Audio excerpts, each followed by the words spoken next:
और 28 तारीख को भी आवागोझा तखत से यात्रा होगी और 29 तारीख को शाहजहां संजना चलेंगे सब लोग। जितने सुंदर बाग और प्राकृतिक सुरम्य वातावरण, वहां पर 1 से 9 तक सत्संग समारोह, कथा, सत्संग प्रवचन 1 से 9 तक।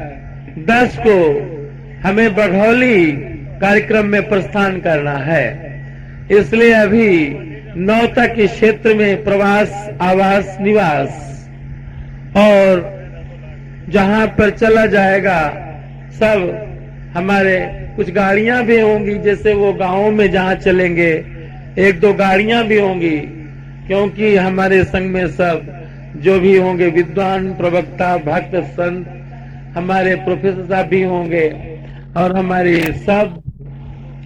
और जहां हम चलेंगे वहां बैंड, जहां चलना होगा वहां की जिम्मेदारी बनती है।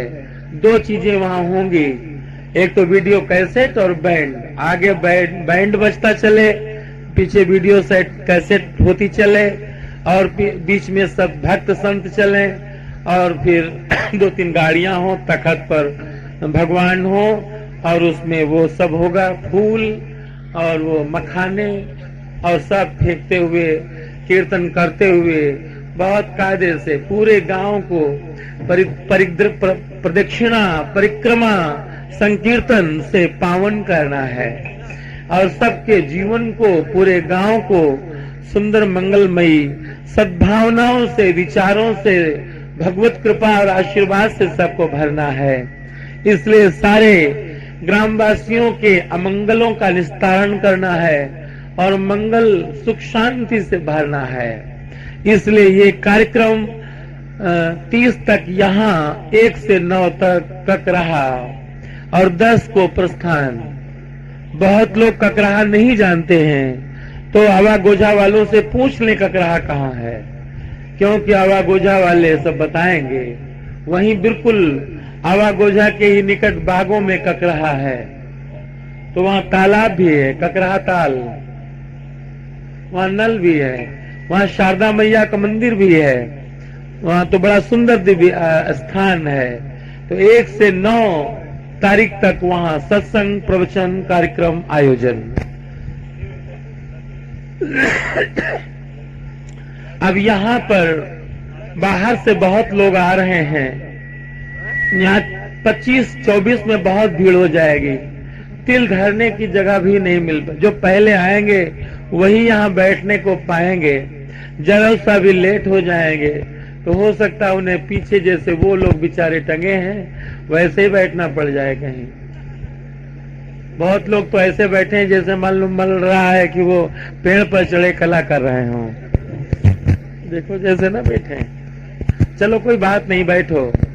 और जो हमारे छोटे छोटे बच्चे संगीत के साथ में, भागवत भजन के साथ में नृत्य विहार करते हैं, उनके लिए भी जगह दे दी जाए, क्योंकि जिससे उनके मन में विक्षेप ना पड़े, कोई दुख न हो, इसलिए बच्चों को भी समय दिया जाए। कोई हमारी एक विशेष सूचना है कि कोई हमारी अधिक चेष्टा नहीं होगी, कोई किसी को अपशब्द नहीं बोलेगा, कोई किसी को अपमानित नहीं करेगा, कोई किसी के प्रति अपशब्द का, वातावरण का व्यवहार नहीं करेगा।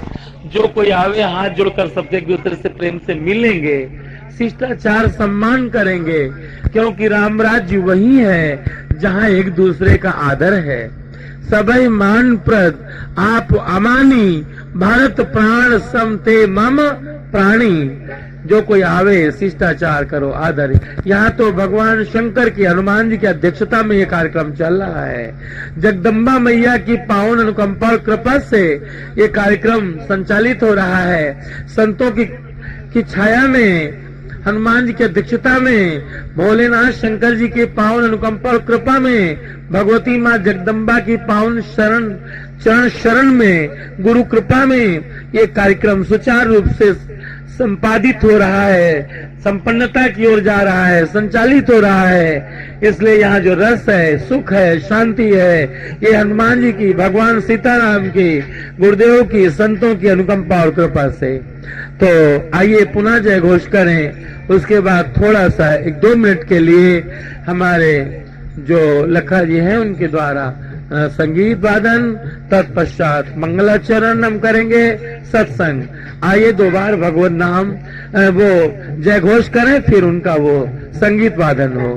बोलो सियावर रामचंद्र की, बोलो राम कृष्ण देव भगवान की, बोलो यज्ञ भगवान की, संकट मोचन हनुमंत लाल की, राधे श्याम भगवान की, वैकुंठनाथ भगवान की, मंगल मूर्ति भगवान की, धर्म स्वरूप भगवान की, श्री सीताराम भगवान की, संकट मोचन हनुमंत लाल की, यज्ञ भगवान की, सदगुरुदेव भगवान की, नैमिषारण्य तीर्थ की, भगवती ललिता मैया की, चक्र तीर्थ धाम की, 88,000 ऋषियों की, भगवती दुर्गा माता की, काली माता की, सभी भक्तों की, सभी संतों की, यज्ञ भगवान की, सदगुरुदेव भगवान की, हर हर महादेव।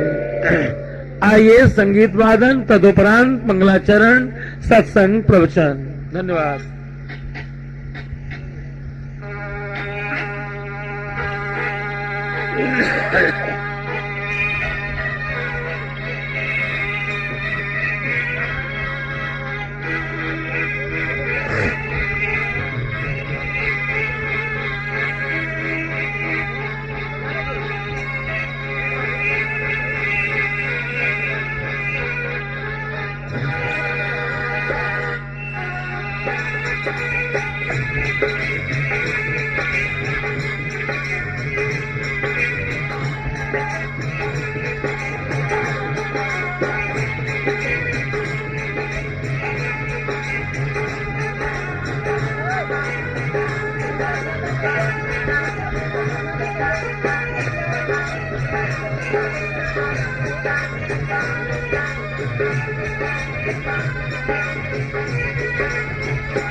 बोलो बजरंग बली की।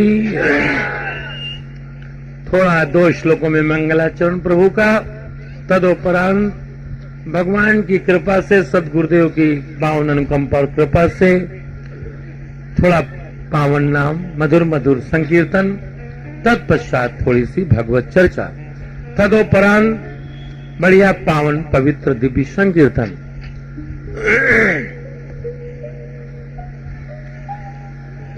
बंसी विभूषित करान नवनीरदाभात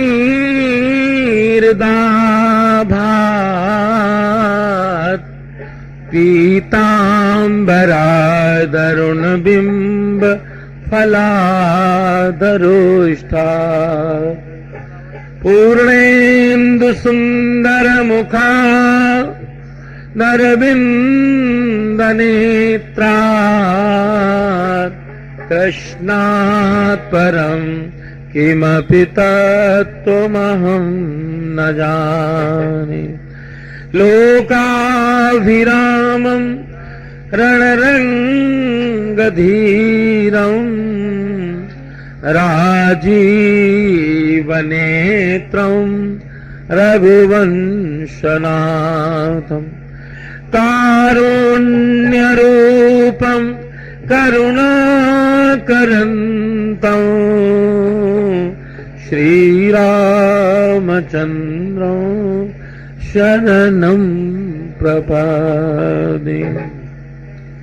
कृष्णाय वासुदेवाय हरे परमात्मने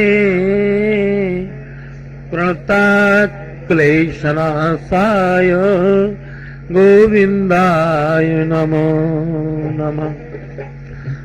मूकं करोति वाचालं पंगुं लंघयते गिरिं यत्कृपातमहं वन्दे परमानन्दमाधवम्। कृष्णाय वासुदेवाय देवकी नंदनाय च नंदगोपकुमाराय गोविन्दाय नमो नमः।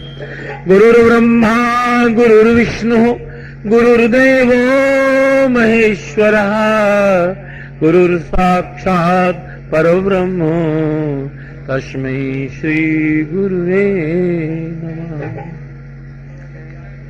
सच्चिदानंद भगवान की। आइए, वैसे तो आप लोग पावन पवित्र दिव्य और मंगलमय हैं ही, क्योंकि 2 महीना से लगातार आपका पावन पवित्र दिव्य शरीर भगवान नाम संकीर्तन सत्संग करते हुए पावनता को प्राप्त हो चुका है। आप सब यहाँ के निवासी बहुत दिव्य और बहुत महान हैं, लेकिन फिर भी भगवत क्षेत्र अति असीम और महान है और पावनता की ओर अग्रसर हो, क्योंकि अधिकस्य अधिकम फलम। इसलिए आइए भगवान नाम संकीर्तन, तदोपरांत कथा प्रवचन सत्संग बड़ी मस्ती से गाइए। और यहाँ का ये स्थान कण कण पावन हो गया। बाग यज्ञशाला के आसपास की धरती भगवान का पावन पवित्र दिव्य मंदिर, और चारों तरफ जहाँ भक्त और संत दौड़ रहे हों, जहाँ देवियां माताएं बालिकाएं दौड़ रही हों, किसके लिए? भगवान के लिए दौड़ रहे हों, वो स्थान तो तीर्थ का महातीर्थ बन गया है। इसलिए स्थान तो इस समय पर प्रयाग का स्वरूप बन चुका है। मुद मंगलमय संत समाजू, जो जग जंगम तीर्थ राजू। ये तीर्थराज प्रयाग है। आइए अपने को पावन करने के लिए मस्ती में बढ़िया झूम झूम कर कीर्तन करें हम सब लोग। बोलो श्रीमन नारायण नारायण नारायण।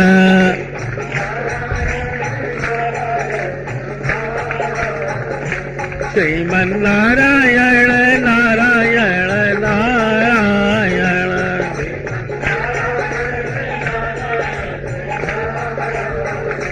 श्रीमन नारायण नारायण नारायण।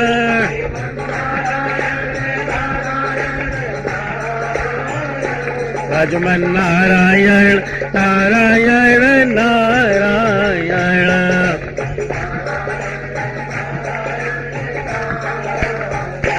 श्रीमन नारायण नारायण नारायण।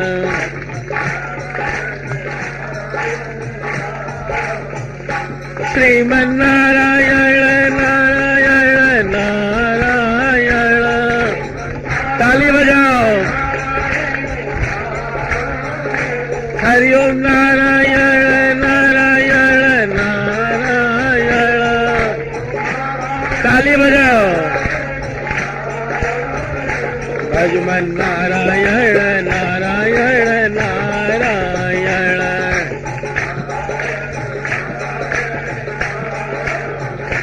यज्ञ नारायण नारायण नारायण।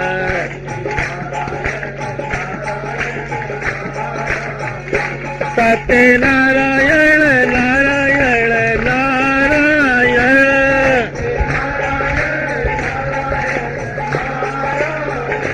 सत्य नारायण नारायण नारायण।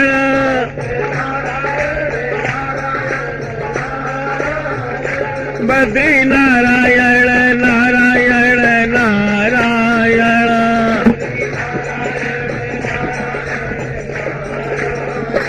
बद्री नारायण नारायण नारायण।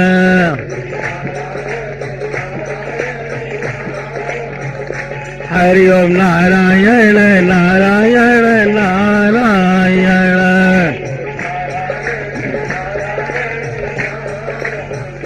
मंगल भवन मंगल हारे।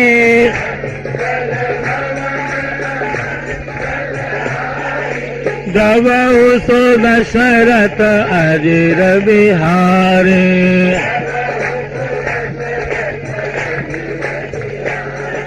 जय जय जय हनुमान गोसाई।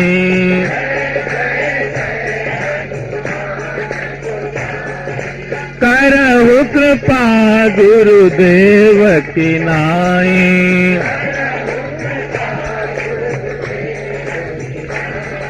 बड़ भागी अंगद हनुमाना।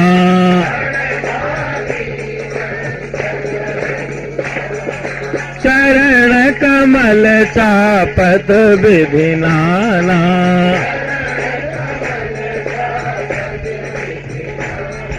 महावीर बिनवा हनुमाना।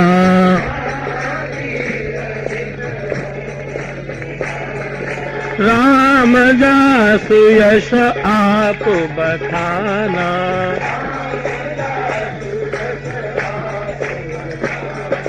धन्य गरे जब हो सतसंगा।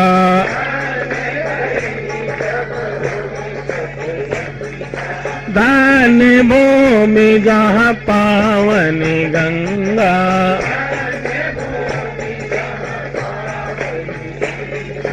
धन्य भूमि जहाँ पावनी गंगा।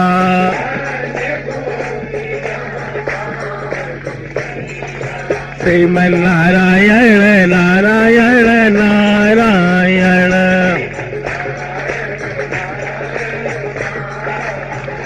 श्रीमन नारायण नारायण नारायण। श्रीमन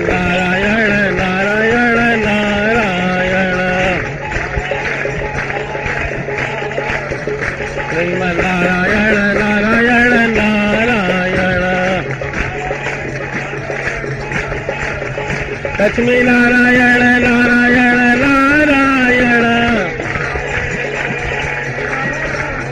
हरि ओम नारायण नारायण नारायण लक्ष्मण नारायण नारायण नारायण हरि ओम नारायण नारायण नारायण हरि ओम नारायण नारायण नारायण बद्री नारायण नारायण नारायण सत्य नारायण नारायण नारायण हरि ओम नारायण नारायण नारायण श्रीमन नारायण नारायण नारायण यज्ञ नारायण नारायण नारायण श्रीमन नारायण नारायण नारायण श्रीमन नारायण नारायण नारायण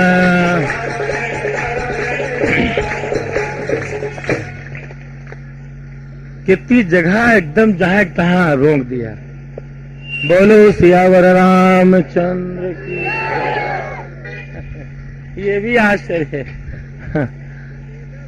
चलती गाड़ी जहां तहां विराम ले ले और हो तो एक्सीडेंट हो जाए।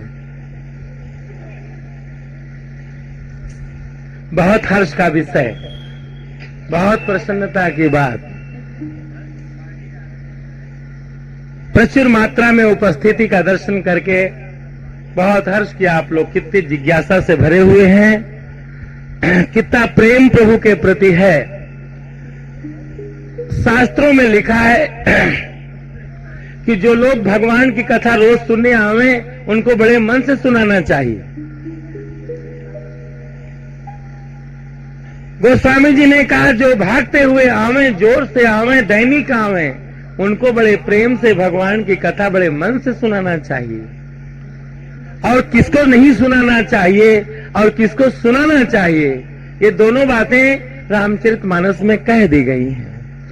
आइए जरा दो पंक्तियों में हम अपने प्रवचन के शुभारंभ का शीर्षक बनाएं, क्योंकि प्रस्तावना जरूरी है, भूमिका जरूरी है, तत्पश्चात प्रवचन सत्संग। किसे सुनाए किसे न सुनाए।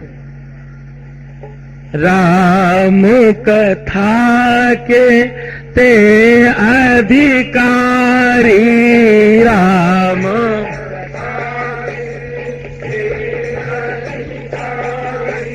राम कथा के ते अधिकारी राम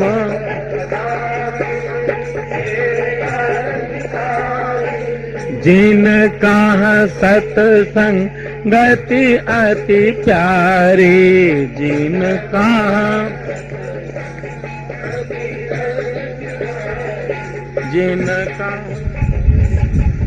गति अति प्यारी जिनका सत्संगति अति राम कथा के ते अधिकारी राम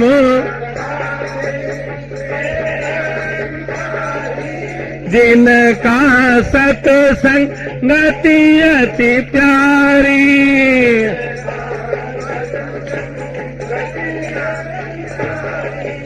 गुरु पद प्रीति नीति रत जय गुरु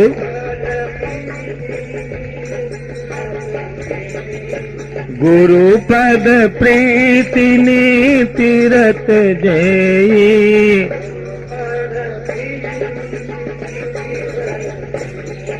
राम कथा अधिकारी ते राम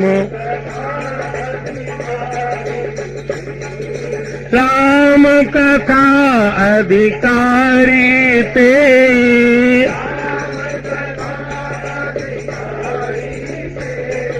गुरु पद प्रीति नीति रत जय पद, राम कथा अधिकारी तेरी राम।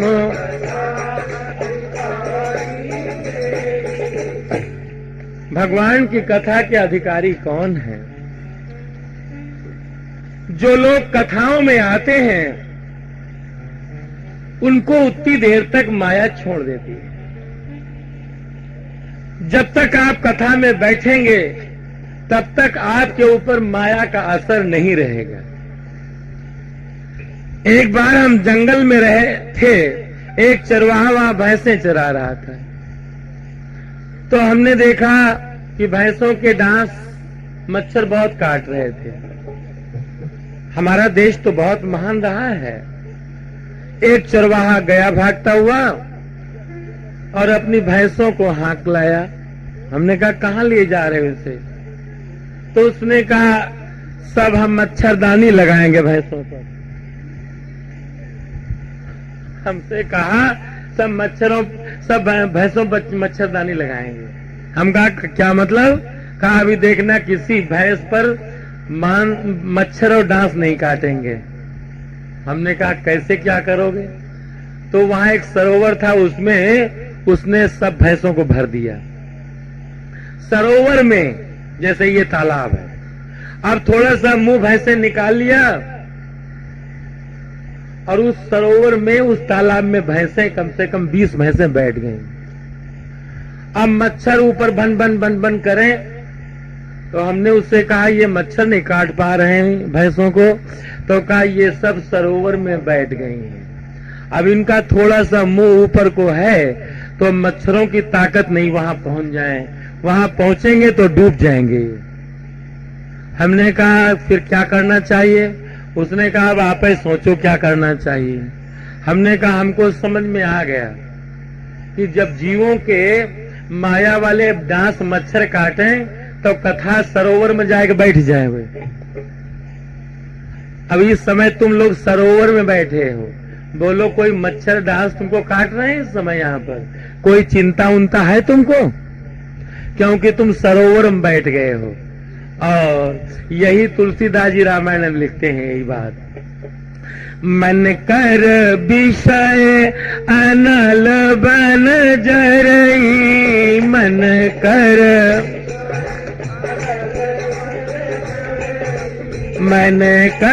विषय अनल बन जरई,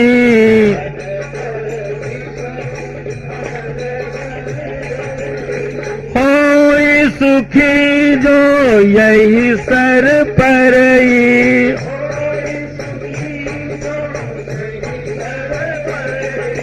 होई सुखी जो यही सर परई,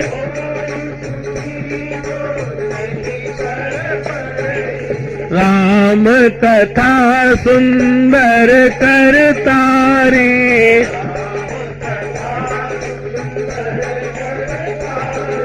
संशय विहंग उड़ाव निहारी,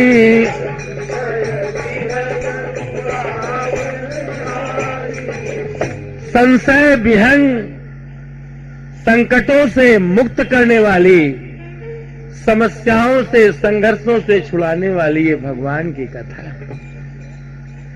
जिसको कथा में शांति नहीं मिली उसको तीनों लोकों में शांति मिलना दुर्लभ है।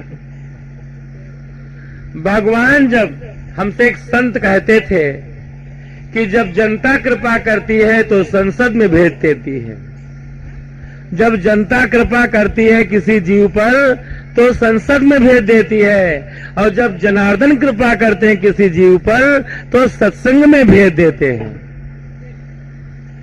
जनार्दन भगवान की कृपा का फल है तुम यहां बैठे हो। नहीं तो बहुत आदमी ऐसे भी हैं इन गांवों के जो नहीं आ पाए हैं बेचारे, और शायद नहीं आ पाएंगे। तुमको बड़े भाग्य हैं। बहुत लोग तो कहते हैं कि क्या समाप्त हो गया कि समाप्त हो रहा है, की ओर से टिकट मिलती है। देखो गोस्वामी लिखते हैं, यही सर आवत अति कठिनाई यही सर, यही सर आवत अति कठिनाई यही सर। राम कृपा बिनु आई न जाए,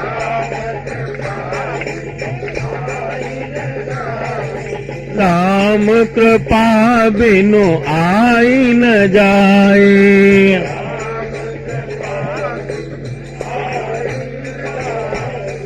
अति हरि कृपा जाई पर होई,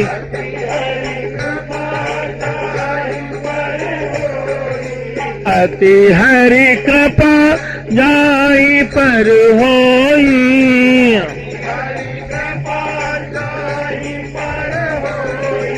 पाँव दे यही मार्ग सोई,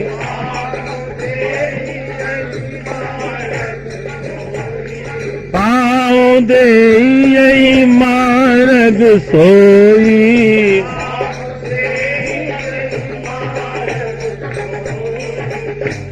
धन्य घड़ी जब हो सत्संग, ये भगवान की सृष्टि को देखकर भगवान का स्मरण करो। हमसे एक ने पूछा कि परमात्मा होने का प्रमाण क्या है, कि भगवान है इसका प्रमाण क्या है। हमने कहा ये संसार ही भगवान के होने का प्रमाण है। जैसे तुमसे कोई पूछे जनरेटर चलने का प्रमाण क्या है, कोई पूछे तुमसे कि जनरेटर चलने का प्रमाण क्या है, तो ये राड जलना ही जनरेटर चलने का। समझ में आ रही बात?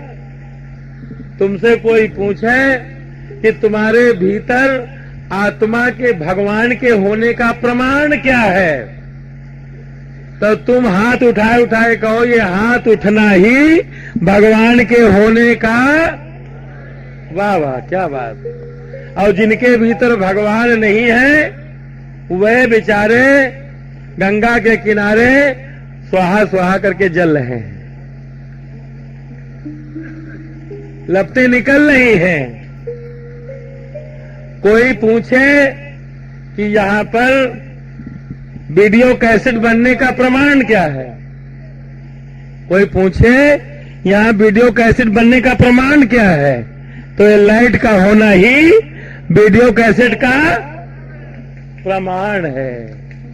देखो कितना फोकस चल रहा है इसमें। अब ये वीडियो कैसेट बन रही है, तुम लोग सब दिल्ली जा रहे हो, ये कैसेट दिल्ली जाएगी। जरा कायदे से बैठना सब लोग, हमारे प्रवक्ता विद्वान वादक सब जरा बढ़िया गंभीरता से सब बैठना, क्योंकि तुम्हारी कैसेट दिल्ली जा रही है। हाँ, बढ़िया आनंद से बात करें ना, जैसे घरों में की जाती है। ज्यादा गमगीनता की थोड़ी कोई बात, मस्ती से बात कर रहे हैं, हंसते हुए प्रसन्नता के साथ। वीडियो कैसेट वाले जरा सा ये भी ध्यान रखें कि भक्तों के ऊपर मच्छर मारना गिर पड़े, हाँ वो बेचारे मच्छरों से बहुत परेशान हो जाते हैं। तो भगवान के होने का प्रमाण क्या है, बोलो? ये संसार ही भगवान के होने का, ये सूर्य चंद्र पवन धरती आकाश पाताल ग्रह नक्षत्र, ये नदियां।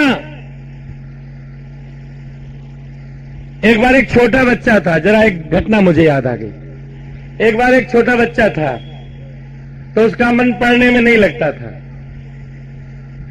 तो उसने अपने पिता से कहा मेरा मन पढ़ने में नहीं लगता है। तो कहा फिर गांव में चराया करो, उसके यहाँ गांव में बहुत थी। कहा गांव में चराया करो, लेकिन बेटा एक काम करना, कोई संत मिले जंगल में तो उन्हें प्रणाम किया करना। तो गांव में चराने लगा वो, उसकी उम्र 10 वर्ष की थी और भी गांव के लोग थे, सबके साथ गांव में चरा रहा। तो जो कोई संत जाते हुए रास्ते में दिखाई पड़े, भाग करके प्रणाम करे। संत उसके सिर पर हाथ रखे, आशीर्वाद दे, आयुष्मान भव, यशस्वी भव। उसकी बुद्धि बड़ी प्रखर हो गई। आशीर्वाद लेते लेते बुद्धि तेज हो गई। एक दिन वो जंगल में भैंसे गौएं चरा रहा था। वहीं पर एक मौलवी साहब की मस्जिद थी। मौलवी साहब की मस्जिद थी और मस्जिद में उन्होंने नमाज अदा किया। मौलवी साहब ने और नमाज अदा करके एक बात कहा, सहज निकल गई उनके मुंह से। क्या कहा? या खुदा तेरी खुदाई कोई नहीं जानता। जैसे अपने यहां लोग नहीं कहते भगवान तुम्हारी महिमा कोई नहीं जानता है। हमारे यहां लोग क्या कहते हैं? शारद श्रुति शेषा ऋषय शेषा जाका को नहीं जाना। और भगवान की महिमा शेष शारदा महेश गणेश कोई नहीं जानते। उनके अंश से काम तो कर रहे हैं, लेकिन भगवान को जानने समझने की क्षमता किसी में नहीं। जरा 2 लाइनें बोले फिर हम बोलें। प्रभु जी तुम बड़े दयालु हो,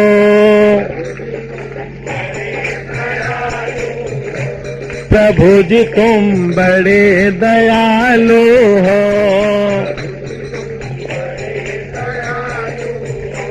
प्रभु जी तुम बड़े दयालु हो,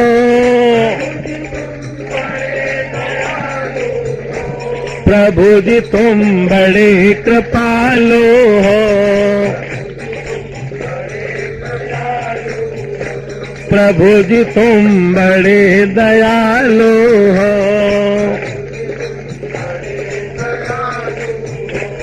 तुम्हारा यश गीता वेदों ने, तुम्हारा यश गीता वेदों ने, कि नेति नेति गाया है। तुम्हारा यश गीता वेदों ने, कि नेति नेति गाया है। किसी ने तेरा भेद न पाया है, किसी ने तेरा भेद न पाया है, किसी ने तेरा मर्म न पाया है, किसी ने तेरा भेद न पाया है। प्रभु जी तुम बड़े दयालु हो, प्रभु जी तुम बड़े कृपालु हो।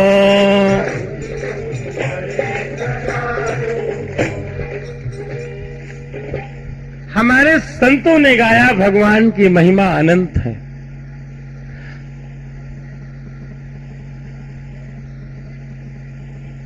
तो वो बालक बड़ी प्रसन्नता से गौएं चराता। कोई संत दिखाई पड़ते दौड़कर प्रणाम करता, उसे बड़ा आनंद आता। संत अपनी भोली भाली भाषा में उसे आशीर्वाद देते और अक्सर कह देते, बेटा आयुष्मान तेजस्वी भव, बेटा बुद्धि का विकास हो, भक्ति बढ़े। उसकी बुद्धि बहुत प्रखर हो गई, बहुत तेजस्विनी हो गई। बुद्धि का विकास आशीर्वाद से ज्यादा होता है। एक बार वहां जंगल में एक मस्जिद थी। मौलवी साहब नमाज अदा करने आए। उन्होंने सहज ही कह दिया कि या खुदा तेरी खुदाई कोई नहीं जानता। अब वो नमाज अदा करके बाहर निकले। वो लड़का गया दौड़ता हुआ। उसने कहा, मौलवी साहब कितनी उम्र है तुम्हारी? मौलवी साहब ने कहा 80 वर्ष से क्या कम होगी। तो बच्चे ने कहा, इतने बूढ़े हो गए हो, तुम भगवान की महिमा नहीं जान पाए अभी? मौलवी साहब ने कहा, तो तुम क्या जान गए?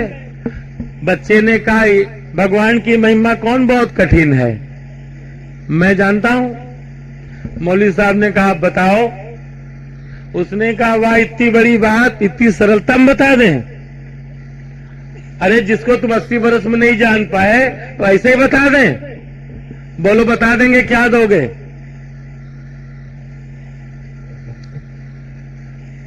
बच्चे ने कहा बता देंगे तो क्या दोगे? मौलवी साहब ने कहा 100 रुपया देंगे। और पुराने समय में 100 रुपया कीमती थे। अब मौलवी साहब ने कहा बेटा न बता पाए तो कहा 2 भैंसे ले लेना जो पसंद आवे। बताओ। लड़के ने कहा ऐसे थोड़ी बतावेंगे, गांव के राजा साहब को बुला लो। गांव के राजा साहब बड़े प्रतिष्ठित थे, बुलाए गए, उस माहौल में डाला गया। अब लड़का, मौलवी साहब, राजा साहब तीनों चले और जाके आगे एक नहर बह रही थी, शारदा नहर। नहर के पुल पर तीनों लोग खड़े हो गए। नहर की पुलिया पर तीनों लोग खड़े हो गए। मौलवी साहब, लड़के ने कहा मौलवी साहब ये नहर किसकी खुदाई है? मौलवी साहब ने कहा हमारे राजा साहब ने सन 1857 में करोड़ों रुपया लगाकर खुदवाया था। कहना ठीक है। आगे थोड़ी दूर लड़का और चला, पास में यमुना जी बह रही थी। लड़के ने कहा मौलवी साहब ये यमुना जी किसकी खुदाई है? हम मौलवी साहब सन्ने से रह गए, बड़े सन्न गन्न। अब लड़का तो लड़का ही, वो पढ़ा लिखा था नहीं, और उसके मुंह से वो बात बड़ी विचित्र निकली।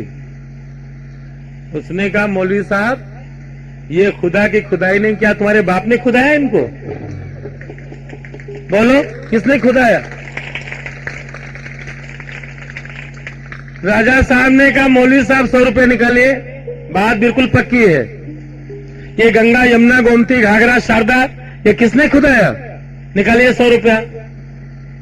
अब सन्नगन्न मौलवी साहब ने 100 रुपया निकाल कर दिए। रुपया तो नहीं खल गए, रुपया नहीं खले, लेकिन पूरी जिंदगी की इज्जत चली गई।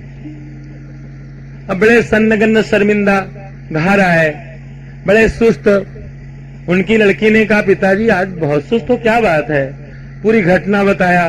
कहा बेटी रुपया जाने का तो गम नहीं है, लेकिन 80 वर्ष का अनुभव चला गया, मैं शर्मिंदा हूं। लड़की ने हंसकर कहा पिताजी अरे तुम भी छोटी छोटी बात, हम कल बताएं, क्या कहे ना, कल सवेरे जाना नमाज अदा करने। पिताजी सुन लो, और मस्जिद में नमाज अदा करना, और कहना जोर से या खुदा मेरे मन की बात कोई नहीं जानता। और वो लड़का होगा वहीं पर, और वो फिर तुमसे टकराएगा, और फिर कल तुम 200 रुपया लगना, और वो बताए पाएगा नहीं, वो बतावा ये है, तुम फट से बदल देना, ये नहीं ये है, और रुपया तो उसको लौटाने ही पड़ेंगे। पिताजी तुम चिंता ना करो। अब मौलवी साहब के बात समझ में आ गई, खाया पिया, शाम को आराम किया, और सवेरे जल्दी तैयार होकर के वो मस्जिद गए, और लड़का भी तैयार होकर के घूमे लेकर वहीं खड़ा हुआ जाकर। अब जल्दी नमाज अदा किया और कहा या खुदा मेरे मन की बात कोई नहीं जानता। अब बाहर निकले। लड़के ने कहा सुनो मौलवी साहब तुम्हारे मन की बात कोई नहीं जानता, अगर हम बता दे तो? मौलवी साहब बड़े मन में खुश हैं कि आज 200 रुपए लौट आवेंगे। कहा बताओ हमारे मन में क्या है? कहा अच्छा बता देंगे तो क्या दोगे? मौलवी साहब ने कहा 200 रुपया, और न बताए पाए तो लड़के ने कहा 4 भैंसे ले लेना। देखो कितना आत्मबल है इसके अंदर, कितनी हिम्मत है, कितना साहस है, क्योंकि संतों के प्रणाम का आशीर्वाद साथ में है। मौलवी साहब ने कहा बताओ हमारे मन में क्या है, बताइए। फिर 200 रुपया दे, और न बता पाओगे तो 4 भैंसे हम ले लेंगे। लड़के ने कहा यहां थोड़ी बताएंगे, मान लो बताया और तुम मुकर गए कि ये नहीं ये है ये नहीं, तो तुम भी आफत में पड़ो, हम भी आफत में पड़े। चलो राजा साहब के पास। अब दोनों, वो लड़का और मौलवी ना राजा साहब के पास पहुंचे। कहा बताओ। अब देखो लड़का कितना बुद्धिमान है। राजा साहब क्या कोई संतान नहीं? लड़के ने कहा राजा साहब इन्होंने कहा कि मेरे मन की बात कोई नहीं जानता है, तो 200-200 रुपया लगे हुए हैं। हम बतावें इनके मन में क्या है? राजा साहब ने कहा बताइए। कहा राजा साहब आप क्या कोई संतान नहीं है, और हमारे मौलवी साहब आपके बड़े शुभ चिंतक हैं। हर समय उठते बैठते खाते पीते सोते जगते नमाज अदा करते, इनके मन में एक ही बात बनी रहती है कि आपके घर में एक संतान का जन्म हो जाए। पूछो मन में रहती कि नहीं रहती? आप मौलवी साहब बड़े चक्कर में पड़ गए और सोचा कि कहेंगे नहीं रहती तो अभी फांसी चढ़ा दिए जाएंगे। आप कहने लगे कि अगर कहते हैं तो 200 रुपया जा रहे हैं। बड़े धर्म संकट में पड़ गए। लड़के ने कहा पूछो राजा साहब इनके मन में रहती कि नहीं रहती? राजा साहब ने कहा मौलवी साहब आप हमारे राज्य में रहते हो, हमारा राज्य सूना पड़ा है, हमारा घर बुझा है, दीप नहीं है, तो क्या तुम्हारे मन में इतना भी नहीं रहता है? मौलवी साहब ने सोचा बजाय फांसी के 200 रुपया में ही गम खाओ।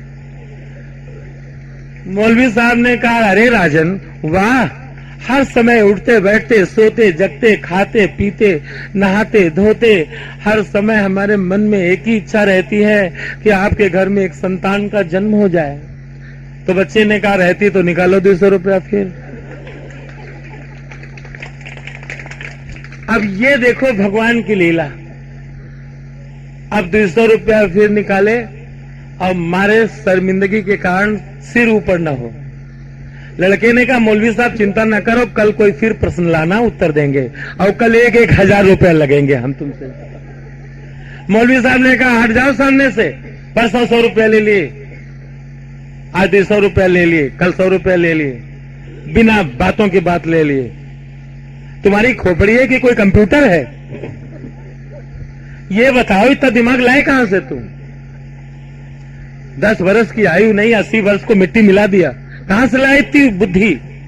उसने कहा मैं कहीं से नहीं लाया, मैं तो संतों के चरणों में सिर रखकर प्रणाम करता हूं, और जब प्रणाम करता हूं तो आशीर्वाद देते हैं आयुष्मान भव, यशस्वी भव, तेजस्वी भव। उनका आशीर्वाद मेरी बुद्धि में प्रकाशित हो रहा है, क्योंकि आशीर्वाद में अनंत शक्ति है। जा पर कृपा राम की होई, जा पर कृपा ता पर कृपा करे सब कोई।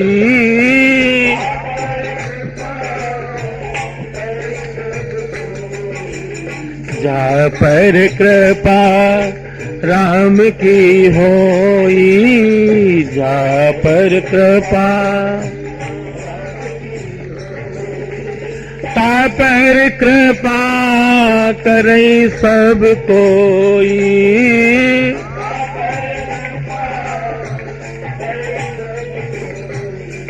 अब प्रभु कृपा करो यही भांति, अब प्रभु कृपा सब तज भजन करो दिन राती।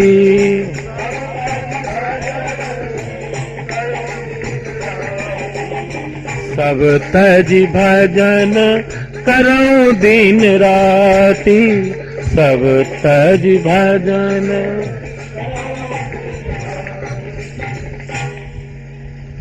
अपने गुरु को प्रणाम करके चलने वाला व्यक्ति कभी असफल नहीं होता है। आशीर्वाद में वो शक्ति है कि पुरुषार्थ प्रयास साधना, देखो 2 चीजों में बड़ी शक्ति है। आप लोग जितने बैठे हो, हाँ ये 2 चीजें जरूर समझ लेना, कभी संकट में आना या ना आना।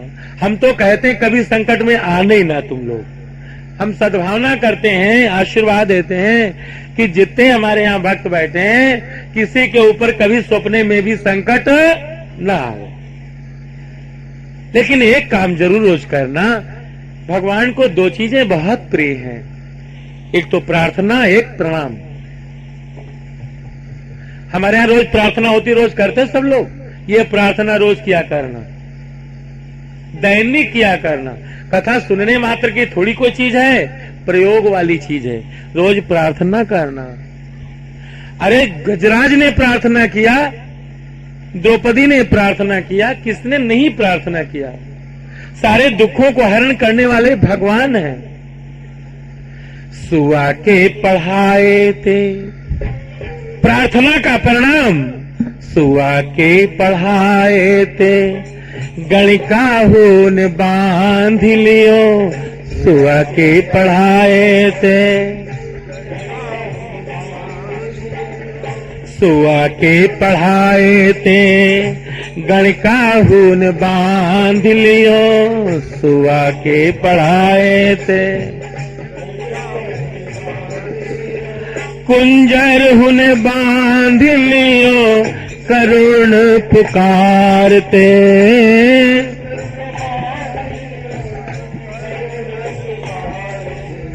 कुंजर हुन, कुंजर माने हाथी, कुंजर हुन बांध लियो, करुण पुकारते,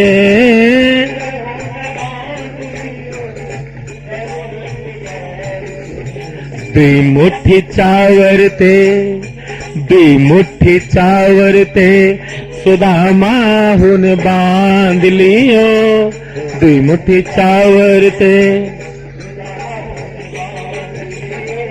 दुई मुट्ठी चावर ते सुदामा हुन बांध लियो, दुई मुट्ठी चावर, सेवरी हुन बांध लियो, बेर के खवाए थे,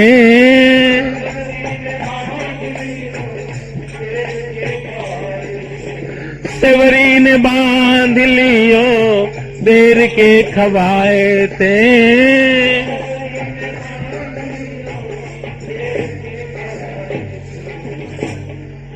तो इन लोगों ने कितने प्रेम से प्रभु को पकड़ा और बांधा। सुआ के पढ़ाए थे गणिकाओं ने, गणिका वेश्या ने सुआ को पढ़ाया। आप लोग कथा सत्संग सुनो, 2 महीना से सुन रहे हो, लेकिन 2 काम जरूर करना। सवेरे और शाम भगवान का नाम लेकर प्रार्थना कर लेना, प्रणाम कर लेना, भगवान की आरती कर लेना। और प्रार्थना कौन? जय जय सुरनायक और वो सख्य में दयानिधे, 2 प्रार्थना और भगवान को प्रणाम। भगवान को प्रणाम करने में भागवत में लिखा है कि एक व्यक्ति भगवान को प्रणाम करे, एक व्यक्ति 10 अश्वमेध यज्ञ करे। 10 अश्वमेध यज्ञ करने का परिणाम होगा स्वर्गलोक में जाकर पुनः मृत्युलोक में आना, लेकिन भगवान को प्रणाम करने का फल होगा यद गत्वा न निवर्तन्ते तद्धाम परमम मम। भगवान को जो प्रणाम करता है भगवान के धाम जाता है। एकोपि कृष्णस्य कृत प्रणामो दशाश्वमेधावभृतेन तुल्यः, दशाश्वमेधि पुनरेति जन्मः, कृष्ण प्रणामेन पुनर्भवाय। लेकिन युवावस्था में व्यक्ति को धर्म की बात बैठती नहीं है। जब बुढ़ापा आता है, जब अस्वस्थता आती है, जब अंतिम समय आता है, तब थोड़ा थोड़ा दिमाग आता है। एक को हमने देखा धरती लिटा दिए गए, तब लोगों ने कहा बाबा बाबा राम राम करो, तो राम राम न कह पावे तो क्या कहा वो? बड़ी विचित्र बात कहा है। चारों लोग तरफ बैठे लोग कहा बाबा राम राम कहो, उनके मुंह से क्या निकले कि अगड़म बगड़म तगड़म हमसे नहीं कहा जाता। अब देखो क्या बोले, अगड़म बगड़म तगड़म हमसे नहीं कहा जाता। इतने शब्द बोल लें लेकिन उनके मुंह से राम नहीं निकले। और कहा निकले? हमारे मुंह से अगड़म बगड़म तगड़म नहीं निकलता है। तभी तो निकला है कोटि कोटि मुनि जतन कराही, कोटि कोटि मुनि अंतराम कही आवत नाही।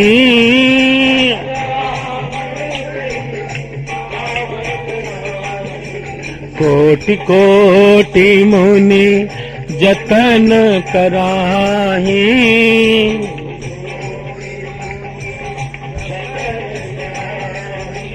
अंतराम कहीं आवत नाही।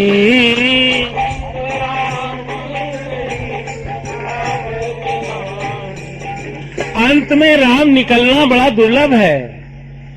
हमारे एक संत गाया करते थे, बहुत महान पहुंचे फकीर, लेकिन जंगल में बैठकर गंगा के किनारे गाया करते थे। एक गीत गाते थे, बड़ा सुंदर गीत गाते थे।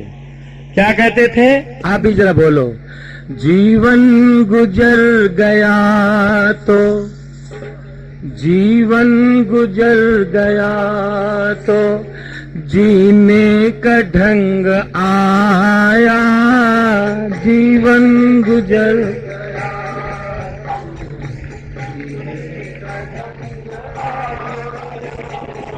जीवन गुजर गया तो जीने का ढंग आया।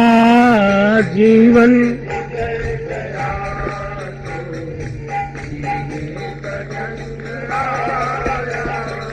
जीवन गुजर गया तो जीने का ढंग आया।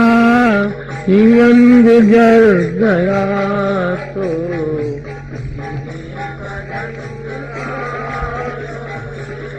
जब सम्मा बुझ गई तो, जब सम्मा बुझ गई तो महफिल में रंग आया।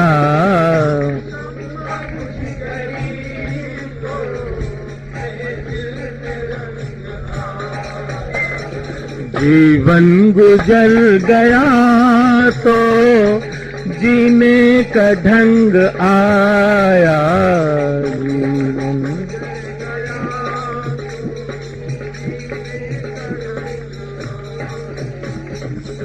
गाड़ी निकल गई तो घर से चला मुसाफिर।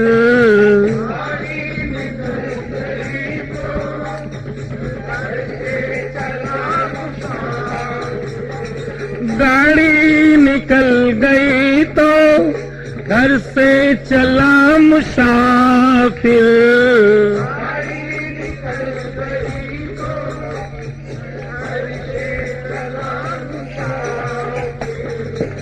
मायूस हाथ मलता, मायूस हाथ मलता वापस तुरंत आया।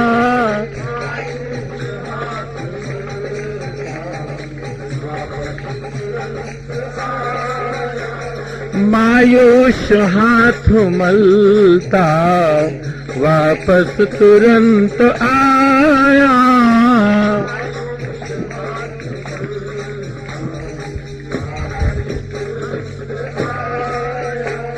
जीवन गुजर गया तो जीने का ढंग आया।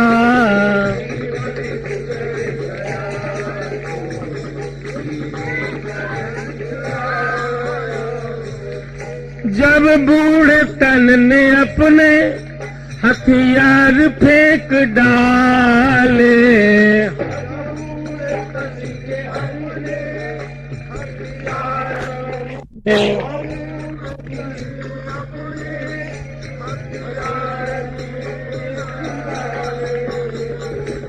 यमराज फौज लेकर, यमराज फौज लेकर करने को जंग आया।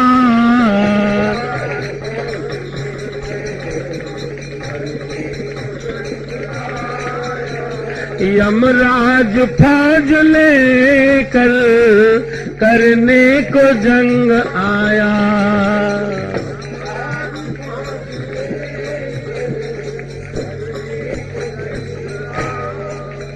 जीवन गुजर गया तो जीने का ढंग आया। जीवन गुजर